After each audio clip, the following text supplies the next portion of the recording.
All right, what's up, everybody? Joshua Thomas Gray here with another episode of We Are Human. I'm here in Seattle today, hanging out with Dominic. And yeah, dude, thanks for having us Yeah, buddy. in this space. I can't believe I've never been here, Yeah. first of all. It's kind of new, so. Yeah. Yeah. It feels like not new, but new. Not new, but new. No, Yeah. this space here was an old fixture of Seattle. Seattle Grip and Lighting was a big production area here, and Derek Klein came in and was able to revamp this space, and now it's Olympic Studios, and my business, Northwest Camera, is tucked neatly in here as like a little satellite business. It's good. Heck yeah. Sick. So you do lots of things. Yeah. You're a cinematographer, but you've directed films. Yep. You own this rental company. And we'll get into all this because I think things kind of just progressed over time. Yeah. And you kind of get into all of these things. But we know each other because you were in a band with my oldest brother. Yep. In high school. Yep. And I was in like maybe middle school. Yeah. And I would go sit in and listen to you guys. We weren't good. It was great. Yeah, it was something. It was great.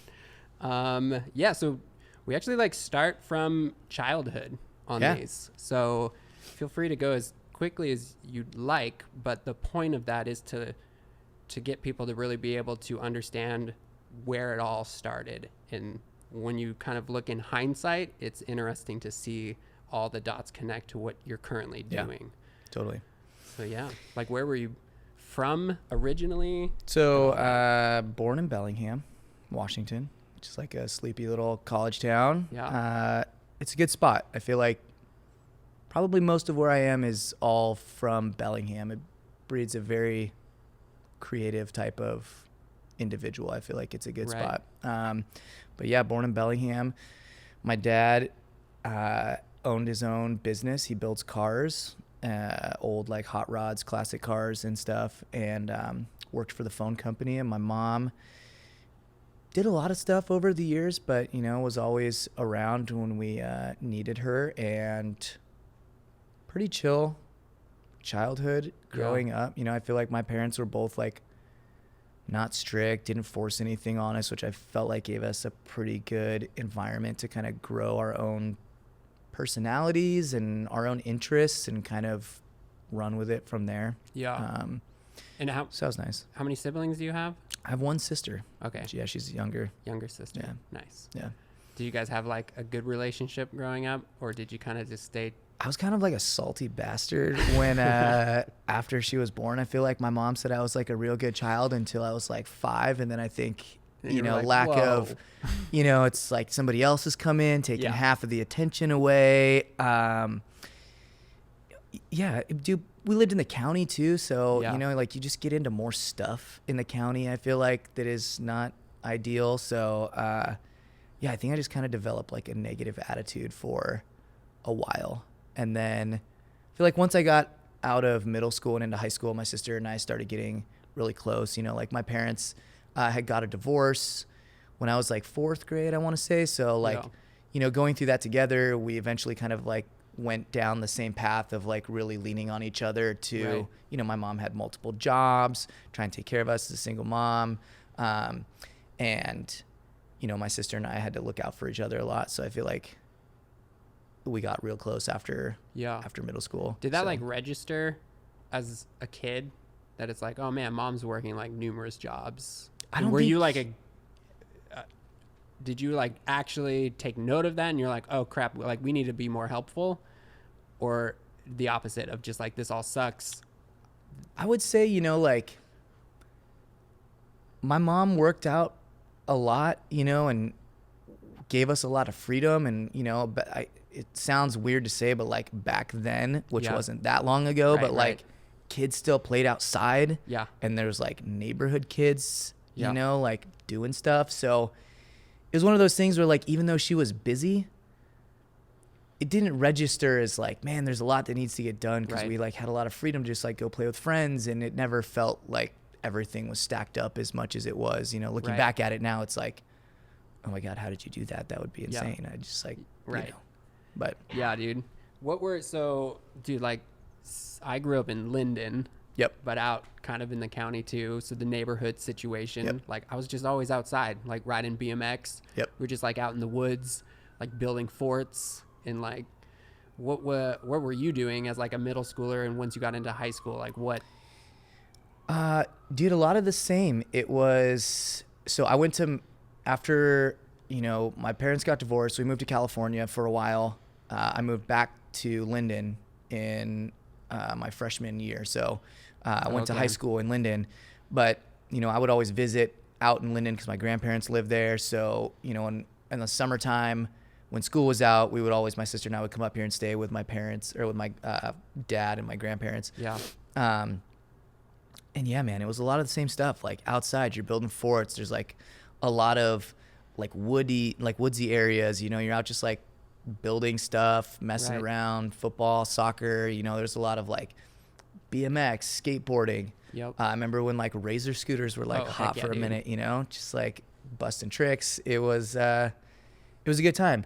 And Linden was a pretty safe spot. So I mean, you had like as a kid, pretty much like free reign to go roam the city, and like your parents would be like, just come back at some point. It's like, you could traverse on a bicycle the entirety of the city limits and just like see what happens and be out all day. And I thought it was like a pretty good spot to be, you know? Yeah. I was actually going to ask, like, were you more devastated moving to Linden, having grown up in Bellingham, or were you kind of just indifferent about it, didn't care? It didn't bother I don't think you? Linden bothered me until after I left Linden. You know, I felt like my only real issue with that town was some of the people there had a very like narrow field of view for things. And it wasn't so much that like everybody has a different opinion of things and different beliefs. And I feel like all of that is fine, but there were definitely some people in that town that made it their business to make you feel like you were less than them if your beliefs didn't align with theirs. And I feel like that left my sister and I maybe some like, what are we doing here? You know, we need to get out, or like self-esteem issues. You know, you don't fit in with the popular kids because of that. And outside of that, though, I feel like it was all pretty solid. But it was like those things, you know, when you're in middle school and high school that are like psychologically start to leave traces as you get into, you know, later in life. But at the same time, it's like gave me a lot of fuel to be like, I want to leave here and I want to do great and I never want to come back, you know? Yeah, exactly. So that's good. Nice, dude. So in school, did you get good grades? Did you even care about grades and stuff like that? Yeah, I don't know if I actually cared, but I did get good grades. Like you just naturally, it was pretty easy, like school. Yeah, like I studied and did my homework, and you know, it's interesting because I did all my homework and I almost remember none of it, but I remember all the times like playing with friends, even though I know I split that time very like responsibly. Like you yourself did that, or did your parents tell you like, hey, before you can go out and play? It was probably half and half, but I feel like I was pretty good about self-managing myself to be like, you know, I was also like afraid of failure. Yeah. You know, like you wanted to do well and to succeed at it. Yeah, I feel like there was a part of like my parents' divorce, you know, that felt like, was it my fault? Am I a bad kid? You know, did I have something to do with this? Like, I think it was, I don't need something else to make it feel like I should put a bridge between, you know, like the relationship with my dad or my mom or something, you know? So, I kind of just like wanted to succeed to show them like, you know, I'm a good kid. You know, you want to hang out with me? It's going to be cool. Right. Yeah, exactly. So, and make it easier for them and everything. But also I love stuff like math and, you know, like, history was something I always loved, but I never did well on tests, you know, which was like such a strange thing. But all the other classes in school, I loved writing. So English was always fun. As a kid, I loved reading, but then the older I got, the more like I just couldn't focus on reading. It would be like really hard. I think I used the same book for book reports for like 6 years in a row. Brilliant. So I was like, yeah, no, new teacher. They don't know that I didn't read this book. So we'll just do this again. So yeah, I think that was kind of how it went down. Yeah. So, okay, I don't know you that well, but to me, maybe correct me if I'm wrong, like you're also just like a really hard worker. So even was that true? That's the sense of like self-managing yourself as a high schooler, of like doing your homework before, even if your parents don't care. Like, is that out of your work ethic?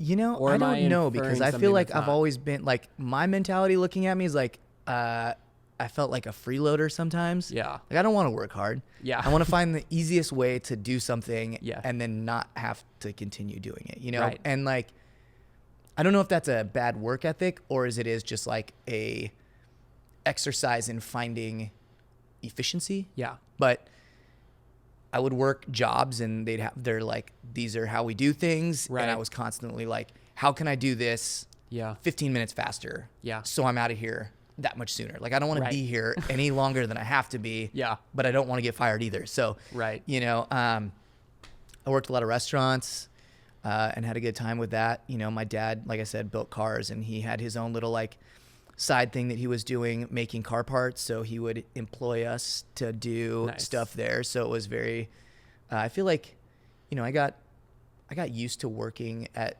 kind of a young age, but I always felt like my dad, even though like the work was very like assembly line stuff with the car part stuff, like, Yeah.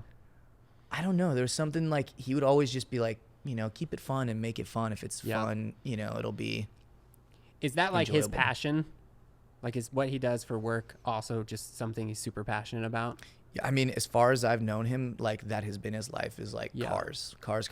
Like everything Yeah. he does, every trip he takes, everything he Yeah. does, like, So if it's not 100%, related to like cars, he's breathing. yeah, the- everything. But okay, so now being an adult and having a kid and looking back at that, Right.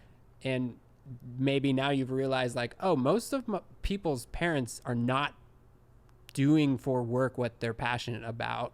Right.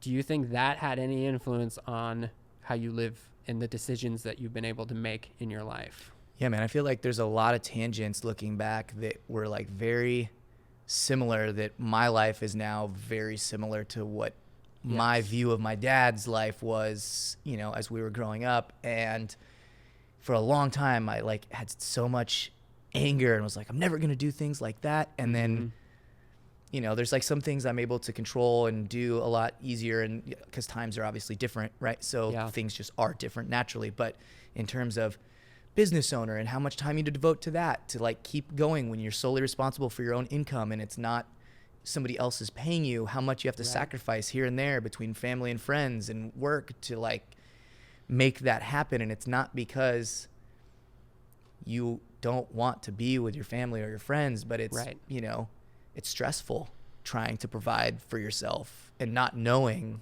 when the next job is going to come in or where the next client is at, or, you know, like, it just gets to be a lot. And, you know, like, the more I look back and see that kind of stuff, the more I'm like, okay, he was just doing what he was doing. There was Yeah. like no malintent. Right. He was just trying to take care of his family. And, Yeah. you know, the byproduct of that is how I am now. And it's, you know, as a Right. kid, you can't control that because, as you know, as a parent, Yeah. you got to do what you got to do. And the kids kind of have to be there Yeah. for it, you know, and Right. hopefully you keep them in mind as you're making those decisions. But Right. it's like, it's just the way it goes. And that will be repeated when they have kids and when they Yep. have kids and when they have kids. And Yeah.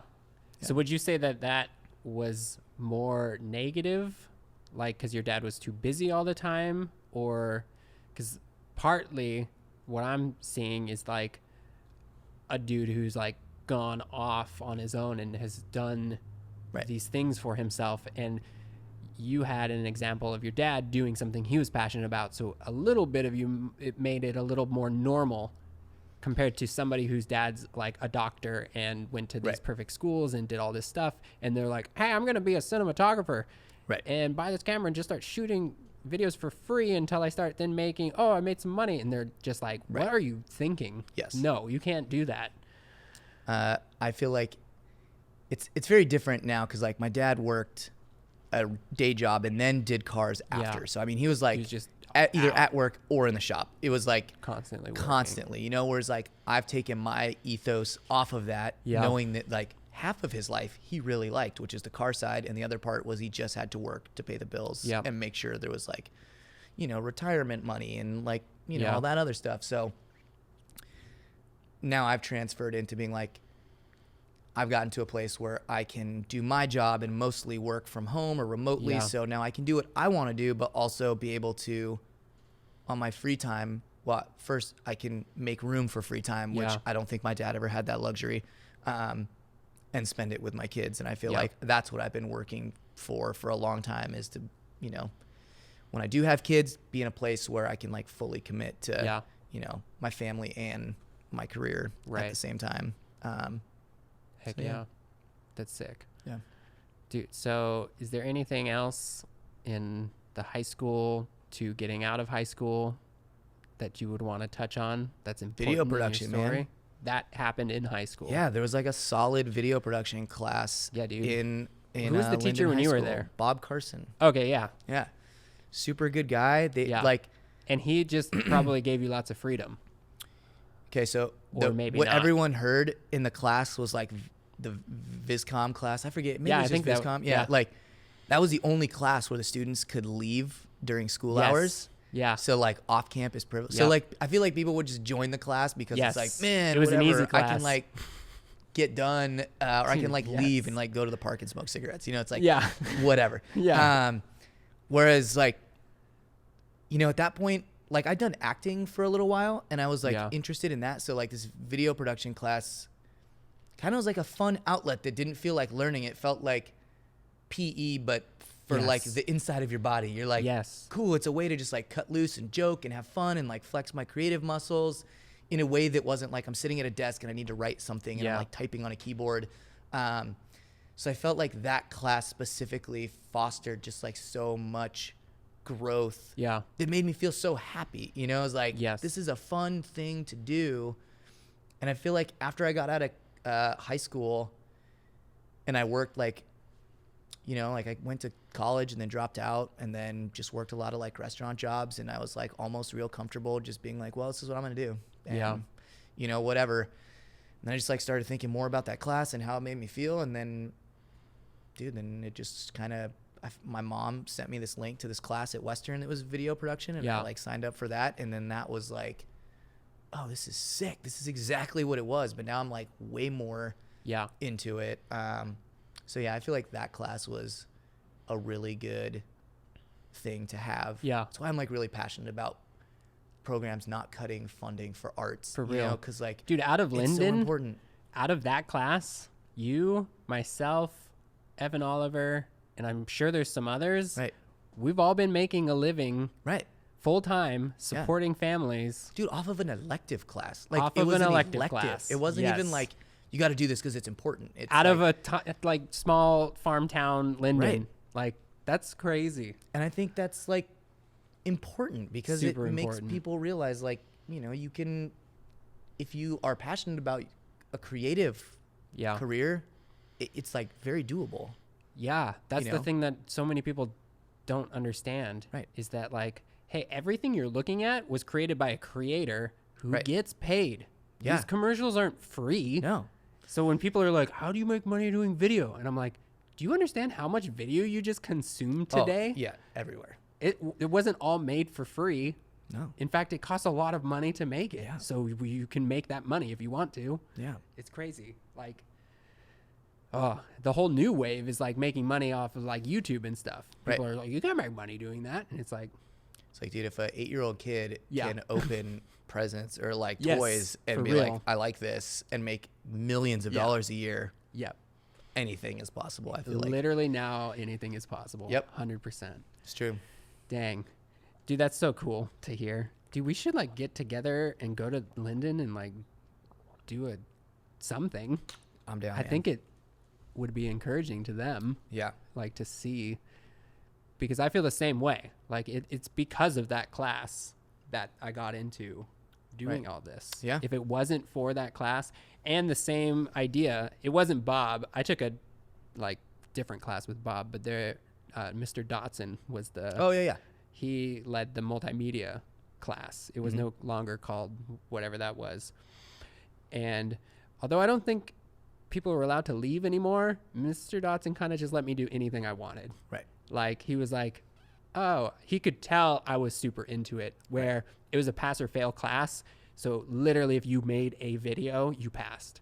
And so most of the people in there were not doing anything till the last day. They'd make a video and then they'd pass. So it was just like this easy video where I'm like getting my friends together and we're like writing all these ideas out and then like shooting these little videos. And like Mr. Dodson's like, this is great.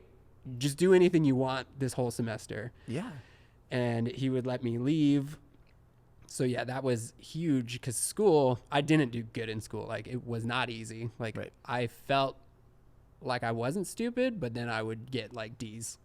Was it just like lack of passion, or was it just like at a point it became like so much of it's like homework, you know, you got the homework. Like, I literally by high school I just was like, I don't understand why I have to be here for 7 hours a day, and then each of you are telling me that now we have to go home and do more work because in my mind of their inability to use our time wisely. Yeah, right. And so I was just like, no, like I'm not going to do that. That doesn't make any sense in my head. So I'm just not going to. The only reason I got some passing grades was because I played sports and I couldn't play games if I was failing. Right.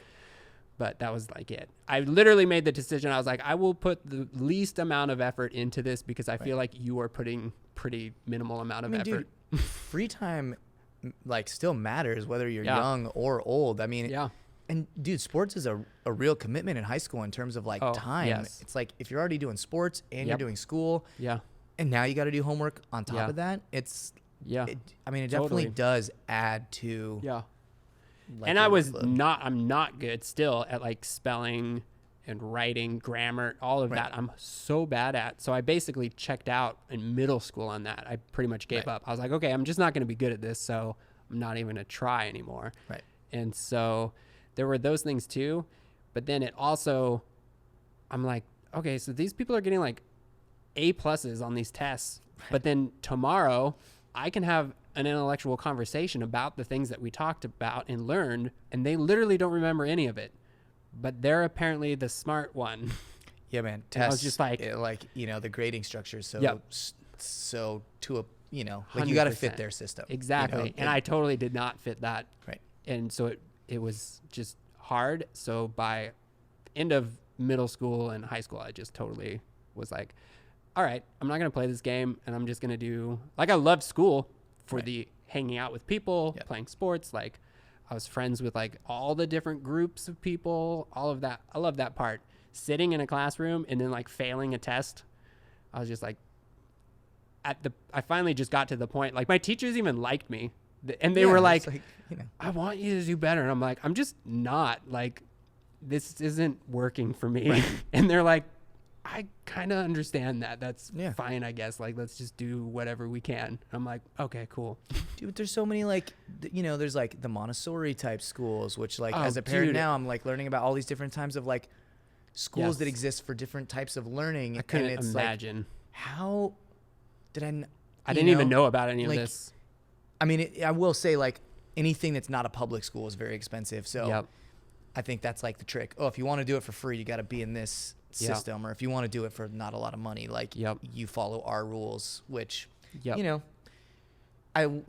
you get good product out of that here and there, but it's like I would say it's not consistent, right? You know, exactly. So yeah, it's crazy to hear as an adult hearing about these other schools that people went. I'm like, whoa, what? Where's that? You're like, when I was growing up, I would have done pretty friggin' good in that kind of a situation. That's how I actually learn. Totally makes sense though.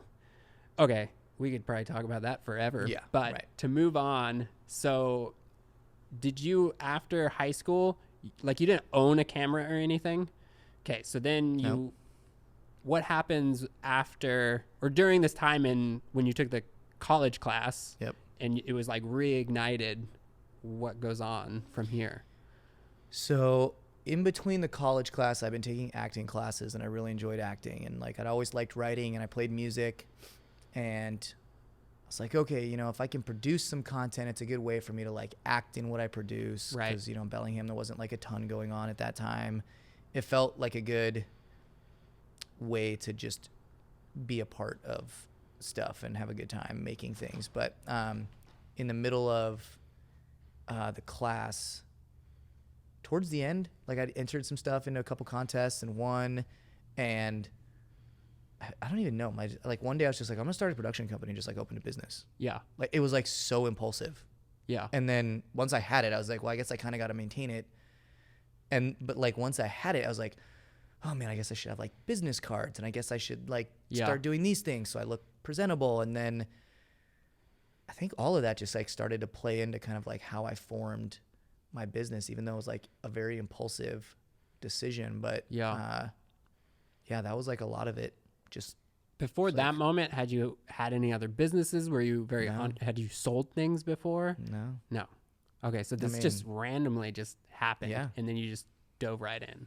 I mean, after I got out of film school, I went to New York because my film school instructor like hooked me up with a buddy and like ended up shooting a feature out there. Like I was just a camera operator, and I ended up being a gaffer, and I've never gaffed. And you know, it was like this union DP, which was like crazy to be working under somebody, but they taught me so much about that. And like being, you know, a musician, I felt like I had a pretty good understanding of sound after doing so much recording through high school and, you know, working with that. So at that point I'd had a really good, I feel like, understanding of both like script writing and lighting things and sound and, you know, acting. Mm-hmm. So I was like, if I know that much about that, or at least have some sort of thing, that's more than I feel like most people in Bellingham. So like, I don't see why I couldn't start approaching businesses and being like, hey, I can make you some local commercial better than,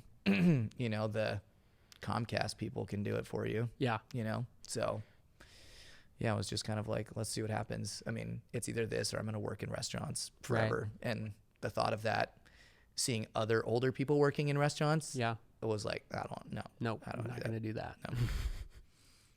So then how does it all progress? Did you get a job? Were you like, did you make your first couple $100s, or did you make a first couple $1,000s? I think it was like a couple $1,000, something like that. I had found this other person doing some stuff in town, and they were like, hey, I will buy you a camera. You have to pay me back for it, but I will do it on credit, and you help me film my stuff too. Nice. I was like, okay, cool. That sounds like a good deal. So, I mean, I started out with like a 5D Mark II and literally nothing else. Yeah. Like the body and like 2 batteries. Nice. And slowly, like I would just rent stuff for each shoot that I would do. Yeah. And, then it was from there, just kind of started going. And then every bit of money that we made that wasn't, you know, paid out for crew or whatever would just go back into like the equipment fund. And I don't know. It was like maybe a couple years worth of stuff in Bellingham. And then I think Red came out with their Scarlett MX camera and sold my 5D to buy that. Yeah. And then from there, I feel like, there's a lot of things I could say good and bad about Red, but I will say that buying that camera at that point in time definitely helped my career. It gave more people wanting to shoot on that camera. They would hire me. I got probably some things that I might not have gotten otherwise. Right. And, I started renting it out, which was like the first thing I started renting. Yeah. And then it all kind of just became a byproduct of that. So then when did you start shooting like films? Was that happening during all this time? Or were you just really focused on? I think, I shot some stuff. Like we'd shot that one feature in New York that I didn't DP it, but, I helped out. And then my first feature that I shot was like right after I got the Red, but up until then it was just shooting like a bunch of random, like they had a thing in Bellingham called Trailer Wars, where you would basically like once a month make a fake trailer for a fake movie. Nice.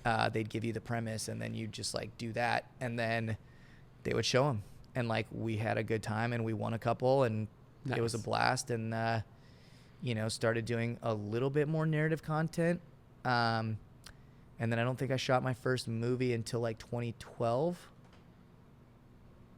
And that was kind of the first time that I got like a real experience into like making, not just operating a camera and being like, cool, I can light this, and cool, I can shoot this, but being like, with my acting experience and like directing experience up until that point, being able to give feedback that was like deeper than just like camera movement or like superficial stuff, cinematography wise, you know, it was like being able to understand like how a character's feeling in a scene or like throughout the entirety of the movie, and being able to like progressively do things as we shoot and like build things into it. And I feel like it was at that point that I was like, okay, I really like doing this. Because at that point, I don't think I'd fully committed to be a DP. It was more like I do that on the side. I do directing still mainly. Yeah.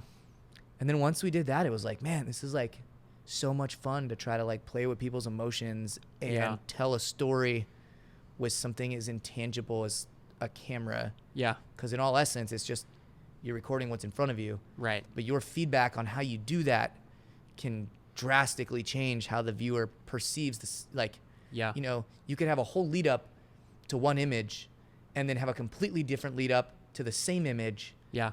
And then when you see those two images, one has a completely different feeling than the other, even though they're like the exact same. Yeah. You know, and I felt like that was something that was like more fun and more challenging than being like, I'm just going to rewrite this to be a thing, or like actor, be happy, or as an actor, okay, now I'm happy. It's like immediate like call and response. Whereas this was like, this might not land now. It might not land in 20 minutes, but maybe in like 45 minutes, the collective effect of like all these things will start to like have you feel a lot more about a character than it would be if we were just doing something like really generic. So I thought that was like really fun. Yeah.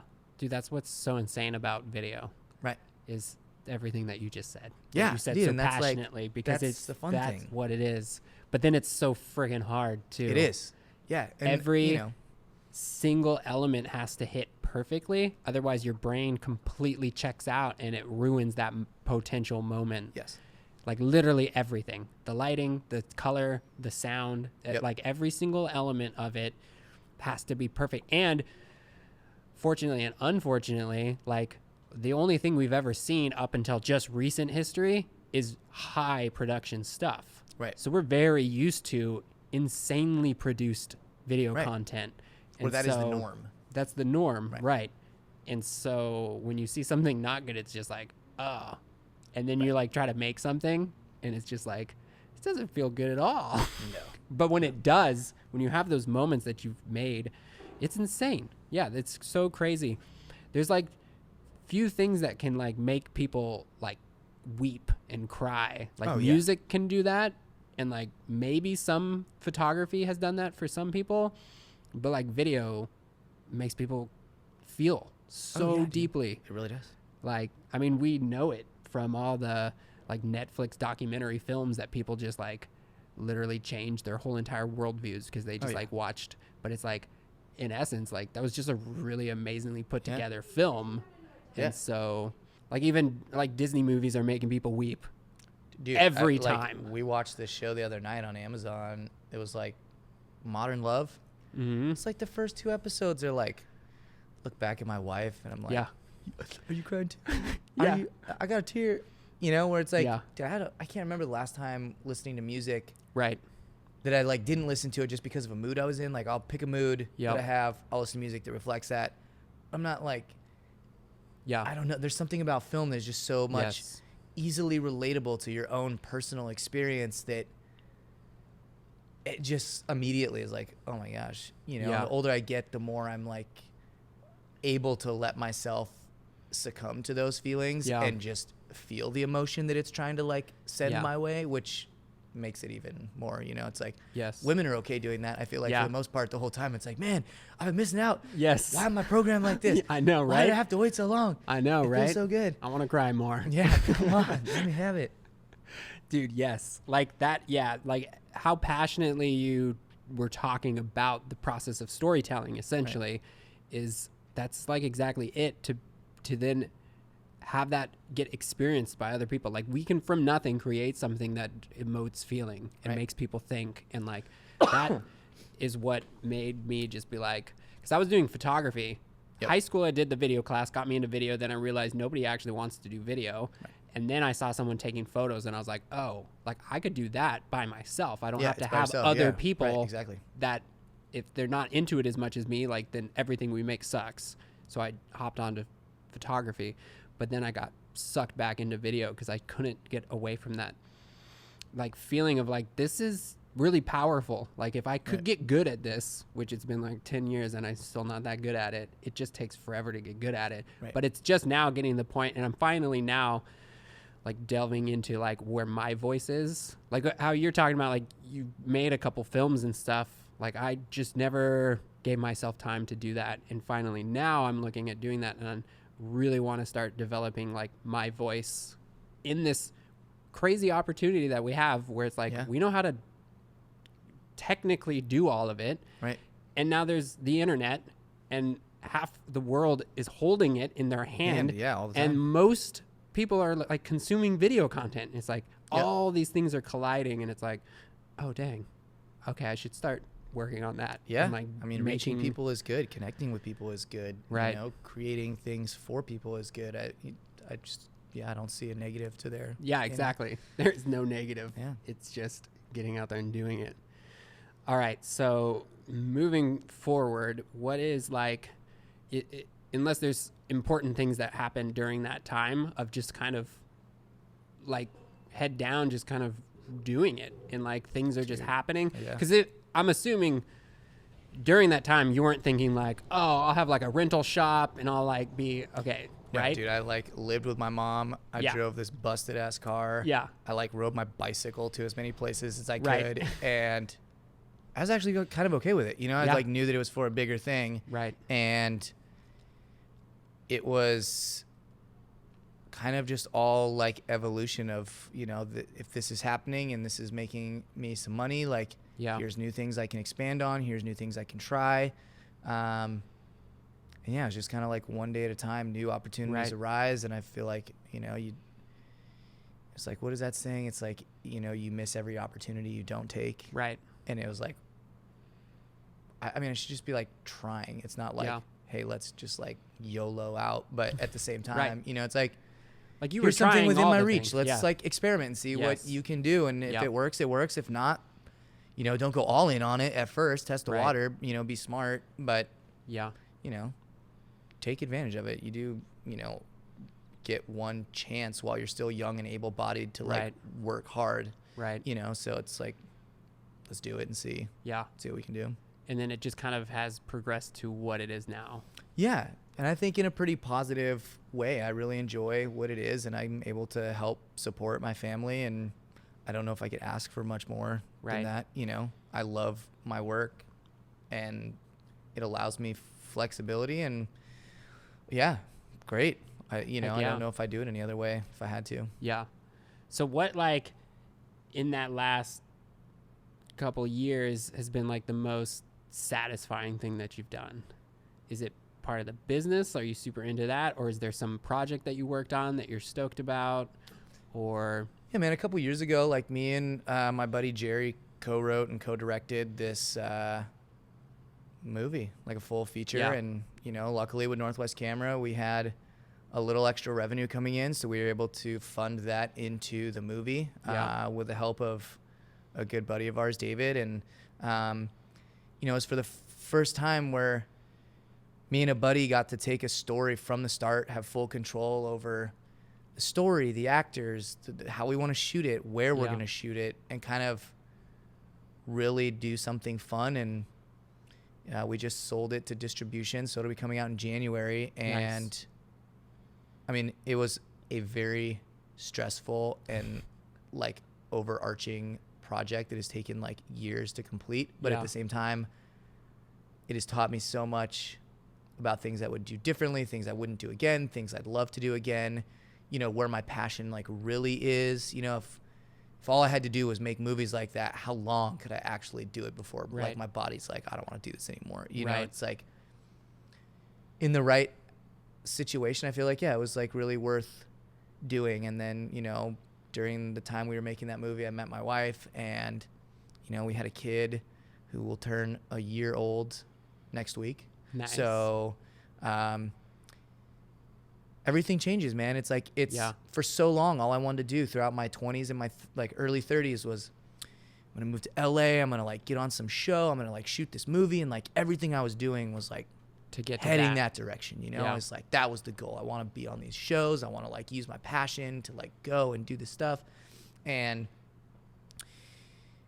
like my wife and I were ready to move. You know, we had family in Venice, like beach, this is now and we're like, getting very recent. dude, this is like this recent, was gonna happen. This is like gonna happen. Like we both sold our cars. We like we're in the midst of doing all this stuff. I like had hired somebody to like take over my business while I was gone and run it here, so I could, you know, have some flexibility there. And then, you know, it was like I saw my kids start crawling, you know, because I have I'm stay-at-home dad, you know, when I'm not working here, so that's nice. So I got to see like those moments start to develop, and it was like I'm a product of my own dad not being around, and I know what that had done to me. And do I want to go to LA to pursue something now that is realistically at the pinnacle of where you want to be? Like, let's say you're on some big $100 million project. You're either most likely not shooting where you live, and or you're gone for like months and months and months at a time. Or if you get on a show, also same type of thing. It's not really in LA, or it's, you know, it could be, but if it is in LA and it's union, you know, you might be 6 days a week, 16 hours a day. All the people I talk to, it's like, I mean, I see my wife sometimes, I see my kids. It's like they basically just like scroll through pictures that their wife sends them to see their kids growing, because like they're not there for it. And it's like, I don't want to do that. No. We gave up. We're just like, we're done. So we like just stayed in Seattle and bought a house here, and it's like we're committed to. And that all happened fast too. Yeah. It was like, hey, we're gonna go. And then like it was a month later. Yeah, we just like never mind, bought a house. Flipped everything. It was like in that amount of time, seemingly everything that I thought for like a decade of my life changed by just seeing like a kid crawl on the ground, you know. And it's like, that's crazy, dude. And now it's, for the first time now, I feel like so much more confident, and like the stress has been off, because I'd always felt like I don't know where my life is gonna go, and I don't know what's gonna happen. And now it's like, now there's consistency. Like we're stuck. We're in this place. We have a house. I know that this business, I have room to now grow this, because I know I'm not leaving it behind, or I'm going to at some point. You know, I have like, I don't know how many people are from other places that are listening to this, but Seattle has like a fantastic film community. And a lot of them grow and then graduate, quote unquote, to like LA and other places. But there's always a wealth of people here that are like fantastic at what they do. And there's like no reason whatsoever that we can't stay here and keep creating and making great content. You know, like LA or New York isn't a like must not for anymore. That to happen. Not you know? anymore. No. So I think we feel really good about it. And yeah, man, it's like, that's just the thing, you know, it's one of those deals where life happens, and you just go with what, you know, your instinct is.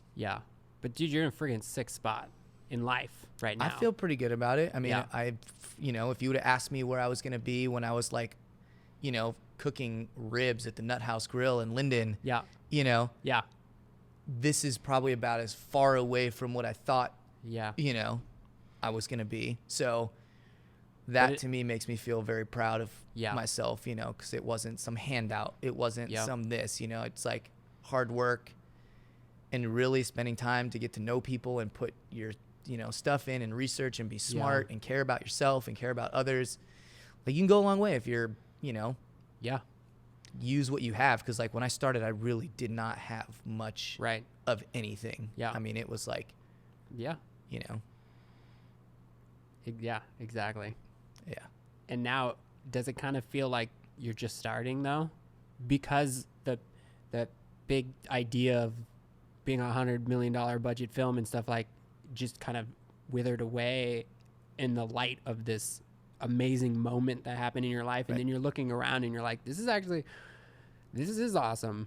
But now, like, what does the future hold? Like, what are you stoked about moving forward now? I mean, dude, so I love this rental business that I have, and not because like, hey, here's a good way to like buy equipment and then it goes out and you make money on it and you don't have to like do too much other than like maintain and do, you know, the regular business stuff. More than anything, and this is like why I enjoy doing what I do, and this was like the same as it was when I only had one camera to rent out versus what I have now. Is people will call, they'll tell me what they're doing, they'll ask for my advice, they want to know what we can do to support them. And to me, like, being a part of everybody's project in a way, I feel like just seems so much more exciting, you know, like, you know that every time somebody comes out, you're helping them with a project that it might be their first, it might be their 20th. It doesn't matter.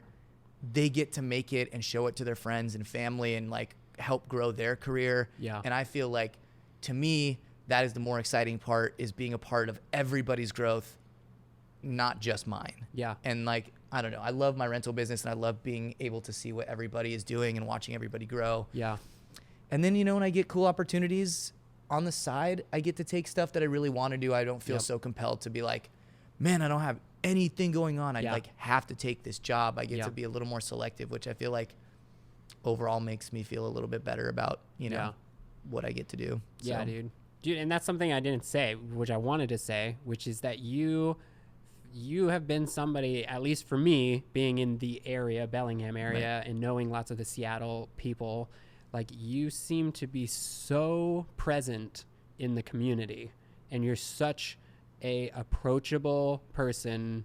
And I think that's, hearing you say what you just said, like, confirms that that's just who you are. Like, you're just genuinely excited for other people and what is going on in the community and all the projects. And it, like, from an outsider to you, it's like, I like seriously notice that. And I know that if I reach out to you, like, you'll get right back to me. Right. Like you always have through all the years. And whether it's like, it's not gonna work out to do something, you will go out of your way to be like, hey, but maybe this person or this, or have you thought of these things? And it's like, you don't have to do that. Most people are not doing that. And it's like, that's just super awesome.